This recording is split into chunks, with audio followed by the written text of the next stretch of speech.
Class of ক্লেনে আবার নতুন একটা আপডেট আসতে চলেছে, যেখানে বারবেরিয়ান কিং হিরোর skin colour, archer queen hero skin colour, grand warden skin colour, royal champion skin colour দেখা যেতে পারে। এই সিজনটা 30 তারিখে শেষ হবে। জাস্ট রোল উইথ ইট 9 তারিখ পর্যন্ত থাকবে। আবার 10 তারিখ থেকে নতুন চ্যালেঞ্জ আসবে। নতুন ইভেন্টে অনেক ট্রেজার দেওয়ার সম্ভাবনা আছে, যেটা 11 তারিখের পর জানা যাবে।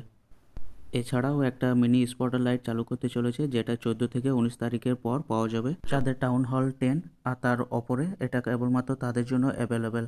9 পর্যন্ত পাওয়া যাবে না। এছাড়া 22 তারিখে ক্লেম জেমস আসছে, 28 তারিখে শেষ হবে। এছাড়া 9 তারিখে একটা আপডেট দেওয়ার সম্ভাবনা রয়েছে। আগে গোল্ড পাসে হিরোর স্কিন কালার পাওয়া যেত, কিন্তু এখন থেকে আর পাওয়া যাবে না। সেটা পাওয়ার জন্য অন্য নিয়ম করেছে। দেখা যাক কী হয়।